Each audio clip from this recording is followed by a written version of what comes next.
Welcome to the Slop Temple. We pray this video helps. In this video, I will explain how to cook surimi leg style. First, ensure your surimi is completely thawed if it was frozen. This step is crucial for even heating throughout. Gather your simple ingredients: a package of surimi, 2 tablespoons of unsalted butter, half a teaspoon of garlic powder, and a fresh lemon wedge.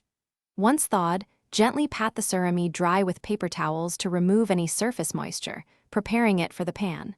This will help achieve a better texture. Now, let's build some incredible flavor. Melt 2 tablespoons of unsalted butter in a large non-stick skillet over medium heat, letting it shimmer gently.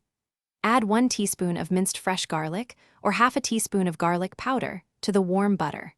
Sauté the garlic for about 30 seconds, just until it becomes wonderfully fragrant and aromatic. Be careful not to let it brown too much, as burnt garlic can taste bitter. This fragrant butter will infuse the surimi with delicious flavor. Next, carefully place the surimi legs into the hot skillet, ensuring they lie in a single layer without overlapping. This allows each piece to cook evenly and develop that beautiful golden crust.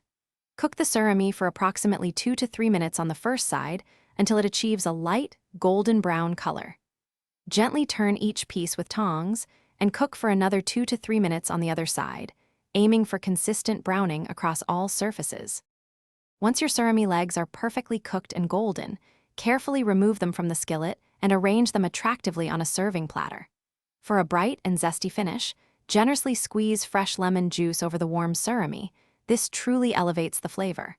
Serve these delightful surimi legs immediately with your favorite dipping accompaniment. Consider classic drawn butter or a creamy, spicy aioli for an extra special treat. Enjoy your deliciously prepared surimi. Thanks for watching. Consider subscribing if we helped you.